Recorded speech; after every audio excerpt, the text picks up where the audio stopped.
Well, baby, you've been on my mind. I think about you all the time. Oh, I want to see your face. That don't make me wait. I'm telling you, Omni is beautiful. It really is. It is. I have to say, I don't know that prior to Indianapolis that I had purposely stayed at Omni's. I love their bars. Yeah, you're a Very drinker. luxury- So we have Greg Friedman with us today. He's CEO of Peachtree. We just had an awesome episode where we got to learn a lot about his background. Yep. Growing up from the time he was a child, his kind of hustle life mentality, how he follows his passion. His fake ID. His fake ID, how he was going to be a doctor, Yep. completely pivoted to follow something that he actually was more passionate about. This is where I'm going to really geek out. Right. I geek out on two things in my life: sleep, obviously, and business. I love it. And I've talked about this book several times, The Go-Giver. Okay. And it breaks up three phases in your life, but also your sales life. The first part of your journey, you sacrifice. We talked a little bit about how we're going to get into your sacrifice. The second part of the journey in life is about saving. Whether you're saving money, you're saving your marriage, saving your friends, you're saving your businesses. And then you get to a point in your life where I'm at right now, and I do believe you're at, is where we're serving. And the last interview, I loved how you talked about when you interview somebody, what you look for. So my question to you is, going into Atlanta, being this young, excited, going into kind of the banking side of it, I'm curious, was that more of the sacrifice phase or into the saving phase for you? Because you fast forwarded. By the way, if you didn't listen or watch our first one, he graduated early from high school to go to UT. So he walked on campus Sure. at 17. And then you graduated kind of early with a biology degree, correct? From Well, I UT. ended up graduating in 4 years. Okay, So I four. didn't I skip a consider year of that college. early. Yeah. I ended up sticking around an extra year because I had too Of much 6th fun. Street. Yeah. Yeah. So I didn't stick around for a fifth year, which I Yeah. could have done. So on that book's premise, if you were to kind of identify one of those three areas when you went to Atlanta for the first time, what would you say it was? So it was probably, it was still the sacrifice because Right. I was still trying, I was so young at that point in time. I'm 21 trying to figure out, Life. life, Yeah. figure out really what I want to do the rest of my life. So I was still sacrificing, and I wasn't sold when I took the job. I wasn't sold I was going to be there, 12 months later. Sure. I was looking at it as more of a landing spot, Sure. to basically get a job and continue to work on some stuff on the side, which was at the time that, technology, the .com company Yeah. I had, and thought that was going to be what I was going to do forever, and thought I was going to become a billionaire off that idea, which Right. didn't work out. But Right. So let's talk about it. So that journey, when you got to Atlanta, you started the job process. What were some lessons learned there? And then when did you transition to, I'm not saying jump 20 years, but more on the hospitality side, or more of the Peachtree side? yeah, so Because that is your initially- business. Yeah. So first, I would say after about 6 months, of being on the job, working for GMAC, as I mentioned last time, that was my first job out of school, Yep. within their hospitality finance group. And so once I joined GMAC, it was probably about 6 months into it, I realized, you know what, I actually really enjoy doing this. And this is like what I sort of want to do the rest of my life. Like I could see myself, doing this and had passion for it. And so it was about 6 to 9 months into it, I think I recognized and started to really focus on doing that long term, and shifted, continued to work on the .com company, but started shifting away from, even putting as much time into it, and started putting more time into just being better from a professional perspective on my day job. Who was it that was shaping you at the time, or was it more self kind of awareness? It sounds like it was grandfather going, when are you going back to school? I got this. Right. Well, I worked with, so I had about 30 people that was part of my division I worked, for at GMAC. And I would say I was the youngest by probably about 10 years. Got it. So I had a lot of good just mentors in the sense that I was the baby, within this, Yeah. this division of GMAC or this company. And so a lot of those individuals helped give me a lot of just professional life advice and Or even what not to do. exactly. A lot of times you learn your best advice is Yeah. seeing what Yeah. someone else does that Yeah. you don't want to repeat Sure. the mistakes. And when you're on the banking side, the lending side, you're able to also, I learned so many lessons before starting Peachtree, because I started Peachtree in 2007, Right. before the great financial crisis. And I was able to learn before then, going through, 9/11, Yep. going through the whole entire .com crash, how it Sure. impacted all these, because I was asset managing a huge portfolio of loans at this point in time. And we were out, making new loans too, but I was able to sort of see what the mistakes people made, how people made bad decisions on how they manage or navigated through it, like a crisis being, 9/11, Right.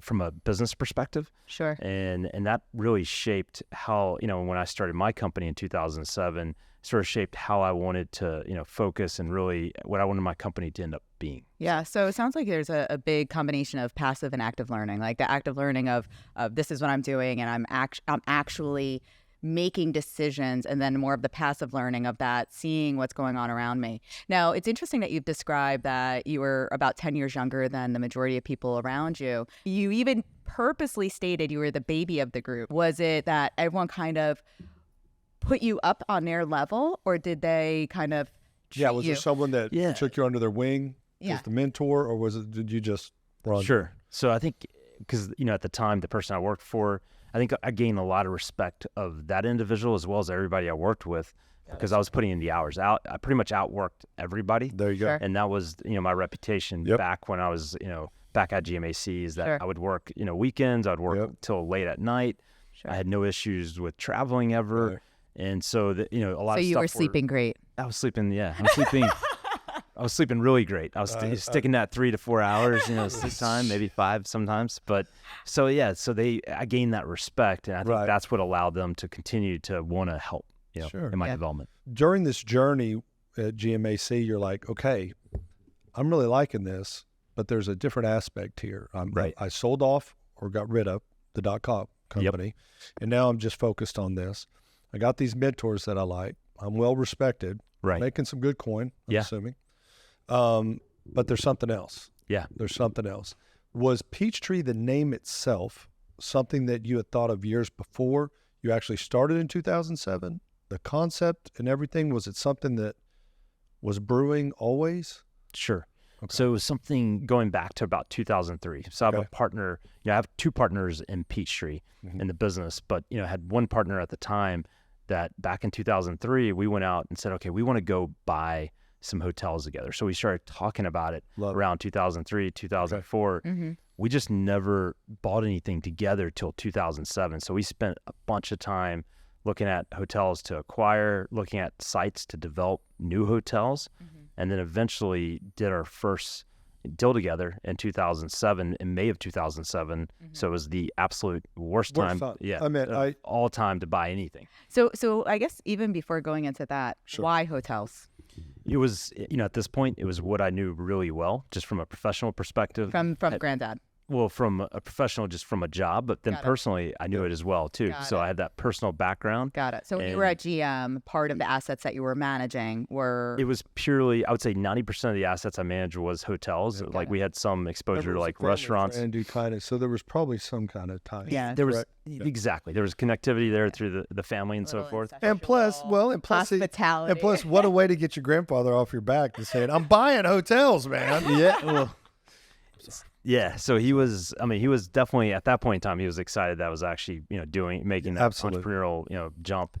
But it was, so finally in 2007, we bought the first couple of hotels, and that led to us, because we were so excited. Matul was my partner at the time. He's still my partner today.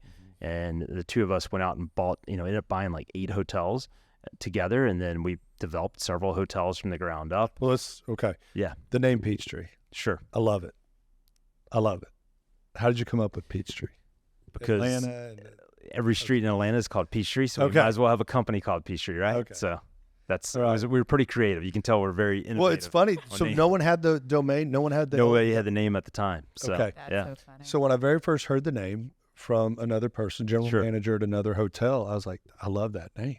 Right. Because I've heard of Oak Tree. I've heard of different things, but Sure. Peachtree. I was like, that's ingenious. And Yeah. she said the same thing. She says, everything's peaches in Georgia. So, Right. okay. So y'all came up with that. I'm assuming the first hotels you bought were in Georgia as well. They were actually in wrong? Alabama. The Okay. first 2 hotels were right outside Nice. Birmingham, Alabama. They were in Nice. Pell City, Alabama, which is like 28 miles from downtown. And Birmingham. if someone's going to buy a hotel, I got so many questions. Sure.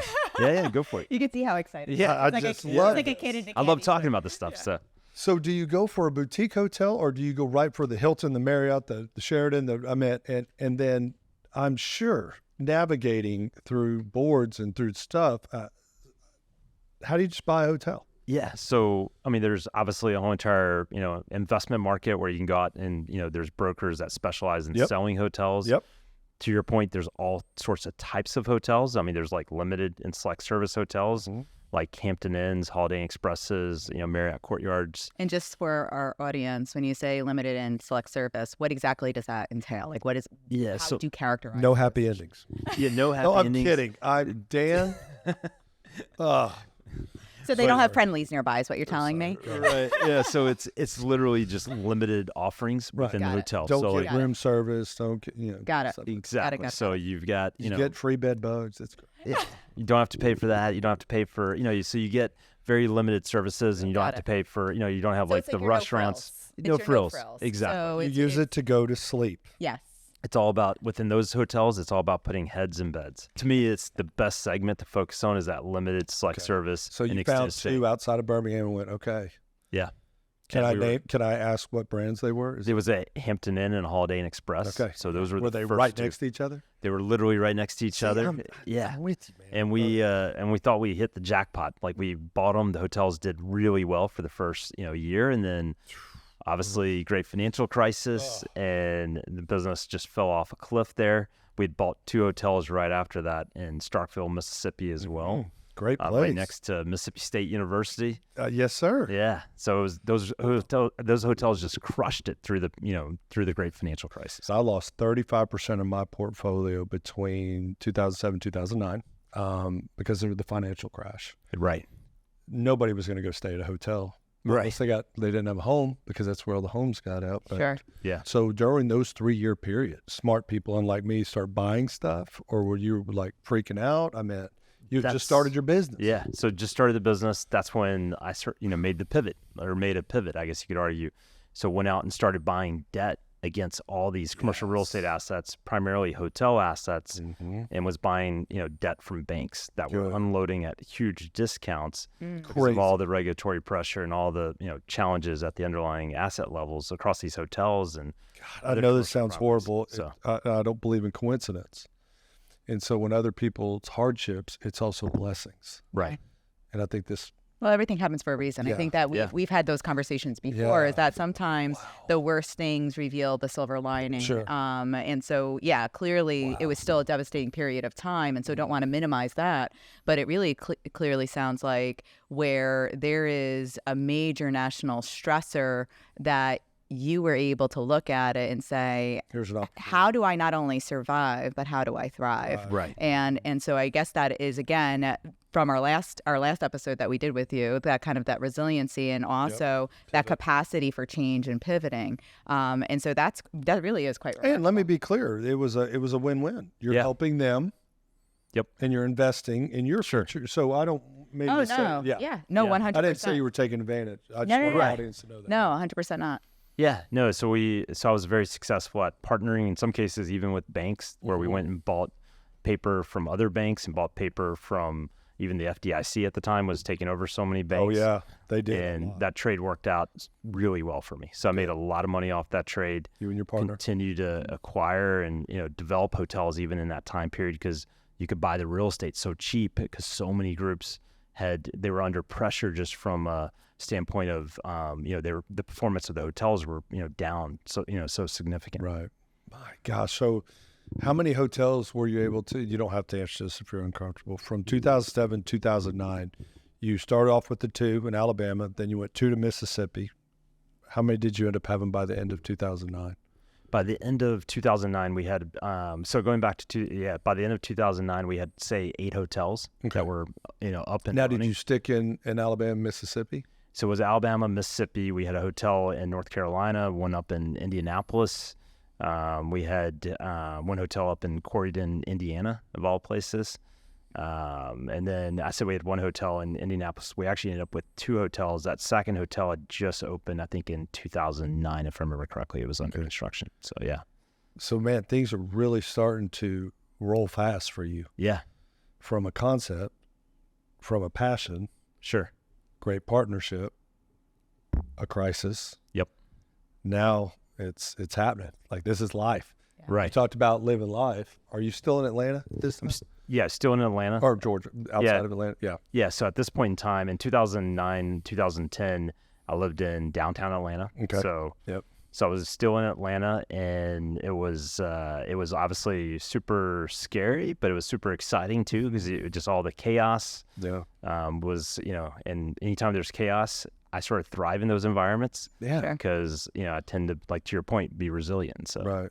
We talk about this all the time of like starting with the end in mind. And many times if you do that, you generally are much more Right. And in successful, sales, we right? call that your value proposition. it was more, I would say, because again, put it in perspective, I was 25 years old. So I was, lacked probably a little bit of professional maturity at that point in time. Sure. Sure. And, vision. But probably risk was there. risk was there. Yeah. So I was willing to take a risk. Yeah, definitely. But it was, definitely. in my eyes, it was like, okay, I just want to go. And I'm doing the math eventually- of your daughter's age. There was no daughter at the time. But you're, now Yeah, you're no, just, it was no daughter, and it was just sort of like, I was always looking for that next hustle. And so I was looking more from a perspective that, like, if I can get to 15 or 20 hotels that, we own and operate, that'd be great. How many do you own now? So now we own over 70 hotels. Okay. So we have over 70 hotels we own. We operate, about 100 hotels across the U.S. Yeah. And then we're So invested. you've done a little bit better than 20 hotels. Did a little bit better. Yeah. And we actually, where we make like most of our money, and a lot of times people don't realize this because we make a lot of money off the hotels we own and our investments, but we make a ton of money off the debt we have. So we actually have debt against 200 hotels across the U.S. where we're just like a senior lender Got it. or a first mortgage lender on those properties. Genius. And that's the business that's done extremely well, 'Cause it's which consistent. started during the GFC, and we've constantly grown that business where we've done direct So- loans or bought debt. So y'all owned that AC hotel that it was brand new. Yeah, You no longer own that hotel. sure. We no longer, so we sold that hotel Okay. going back well over a year ago. Okay. So we operate it for the ownership group, Got you. and so we developed the hotel from the ground up. And then you sell it. Yeah, we sold it. So we But operate it. you still operate it. We still operate it. Help me understand that. I know Sure. I'm a geek when it comes to this Yeah. stuff because that's ingenious to me. Anytime that I am part of something and I sell it, I still am connected to it somehow. I don't Sure. want to get into too much detail. But it sounds like that's what you guys do. Built it from the ground up. It's thriving, beautiful location, Sure. beautiful hotel. You sell it, but yet you're still operating it. Yep. And getting paid to operate it. Sure. How does that work? Yeah, so a lot of times the brands require certain approved operators to operate a hotel property. And when you say operate, what does that mean? It means to actually run the hotel on a daily basis, to oversee the staff. That's, take this hotel where we're at right now, the Omni. There's, corporately, there's a team that runs this hotel to make sure they've got it the has right a certain staffing, standard and- certain standards Got it. are managed and stay in place. The brands help dictate those standards, but someone's got to help make So the sure physical we're building maintaining it. itself, Petrie, sold. But the interior, meaning the people who work in it, is They all what you're work operating. for Peachtree. Got yeah. it. Are you constantly buying and selling the physical buildings all the time? We are. So Okay. we'll sell, like, literally, we'll sell this You year might keep it probably. 3 months. We've held hotels for as less as 1 month.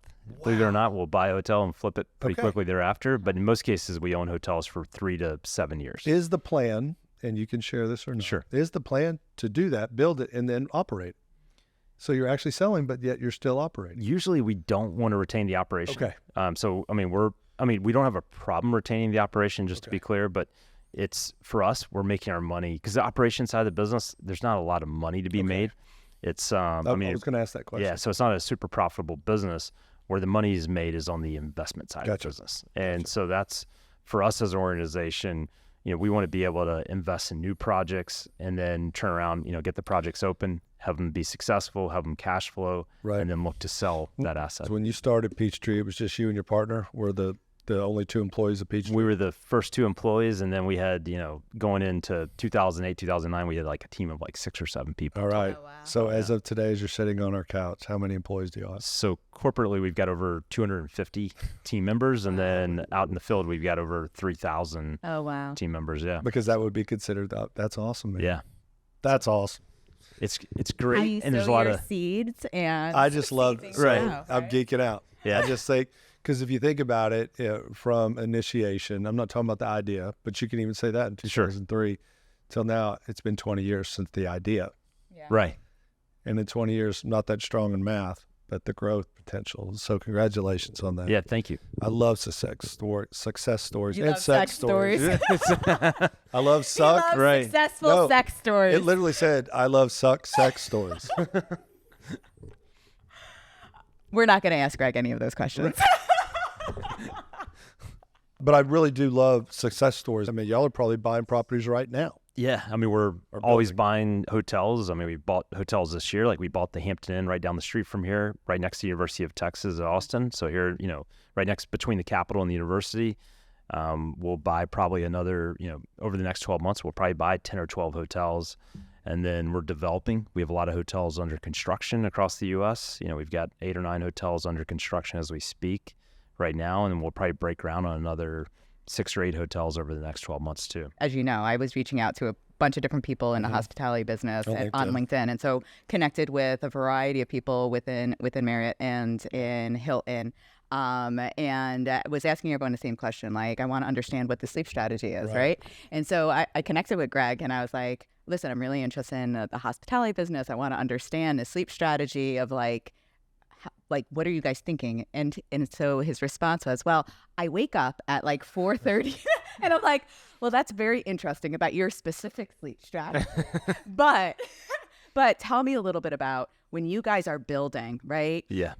Because I think that this part is fascinating to me, because there's a lot of don't sleep near the elevator, don't have a room near the elevator, don't have this. But I will tell you that I've been in different hotels where it didn't matter where I slept. It was quiet as all get out. Yep. Or the opposite. I had shared this with you when I was in Kentucky, that I was in this beautiful hotel, floor to ceiling, glass windows. It was the worst night's sleep because it was loud as hell.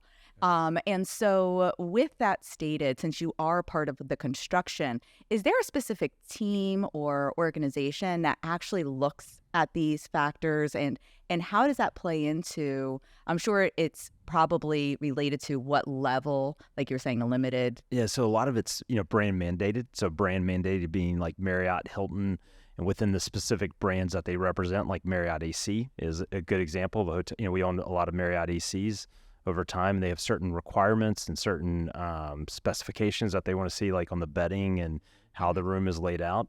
And then our team is always looking for ways to improve the guest experience. Sure. Which, obviously sleep is a big component of it. Also how we lay out the common area space, which is, the brand is always given their input, but we're, looking at ways to improve that, to improve just interaction and trying to activate as much of the common area space as we can. One of the things that I learned through this process is, and I'm a person who stays in hotels a lot, putting the importance on sleep and advocating sleep as we do, to hear you say that there is a priority that makes me happy. Sure. For someone who values sleep, and I have to have a certain amount and do all that, it's getting more and more challenging to find a restful night's sleep at some hotels. They could be beautiful, but they're still not meant for sleeping. Sure. Yeah. Ann and I are on this crusade. I love that you called it a crusade. It's like we're like true warriors. We're sleep warriors. Conquistadors, right? For sleep, but I'm serious about it. I will say this, that just scanning this room, which is a suite that Ann is staying in, is excellent. Right. It has a separate door. It shuts. It's the way they did the pocket doors and the doors. I meant the AC. I meant all that plays into a part. I know for a fact that we've worked with Marriott, and they don't have a specific. Now there's individual ones, like we put lavender in the room. Mm-hmm. Right. We upgraded our pillows because we took a questionnaire. Yeah. Sure.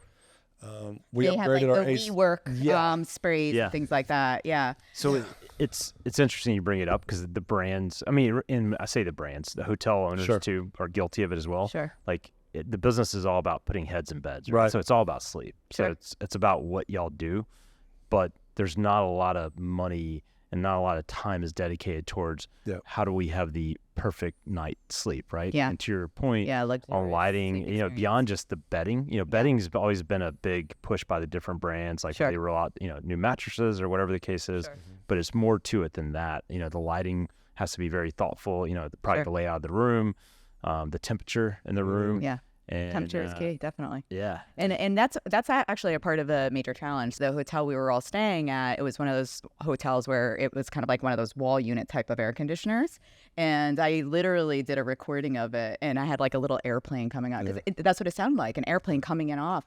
And so you either have to like freeze out your room so it just stays on all night, or you constantly hear the and that is so disruptive to me. We now know that in the hotel business, what used to be like, this is 5-star, this is 4-star, this is 3-star, based on a very structured scoring system, no longer is as important as what people are yelping or reviewing. So people are more inclined to stay at a 3-star hotel that has a 5-star Yelp review than they are to stay at a 4-star hotel Or a Diamond that Lake. has a 3-star or 3.5-star. And so those factors are really important in being able to also fill this knowledge gap for most consumers who are looking to kind of stay at some place. And the thing is that you're describing that they're looking at the bedding, but the reality is that the sleep experience is 100% influenced by the entire 24 hours, right?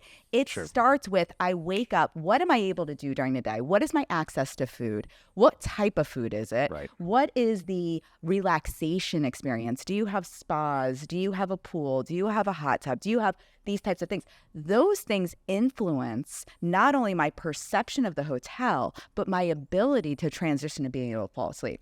And then when you actually look at the sleep experience in the room, there's nothing in there that actually helps the business traveler, the family, the person who is there for a romantic experience, whatever, to be able to have that best night's sleep. As much as I could, I have way more positive things to say about hotels as someone who freaking lives in a hotel. The person who goes to a hotel experience once a year or twice a year and has that bad experience. Right. What is that? And I know that's what y'all think about, versus someone like me. I'm going to be a repeat guy. Right. Because I'm always working, and as long as I can sleep and get up and go to work. But also, even though you're going to be a repeat guy, you're biased, right? Oh, you're going yeah. to be like, I'm not staying at this brand anymore. Sure. Because the fact my experience was horrible. And so, again, another TikTok that I had done was on a Moxie hotel in New York City. And so my initial input, like when I walked in, I was like, number one, this looks like By the way, that was the one in Denver. yeah. Right. So I was like, that I mean, you looks- said the name. Yeah, So- I was like, this looks like a jail. It was very sexy, but the room, like, it literally looked like a jail room. Yeah, or hanging like, thing. oh yeah, they had no closets, and so like a bathroom where it was like Perfect. a water closet with this like a sink in the middle of the room. Like I was just totally you could turned off. vacuum. You could iron in the hallway. Yeah, I was just totally turned off by the aesthetics of it. It did have a really sexy bar, and it had a really nice nightclub and all of that. But the thing is, I had the best friggin' night's sleep there because it was so quiet. And it was one of those ones that was right next to the elevator. See, I had the opposite. Right. Same brand, Yeah. different town, Yeah, horrible experience. yeah. But So- see, that's what we're saying. Right. So it could go either way. But I know at your level, and I'm not saying you're above Sure. it.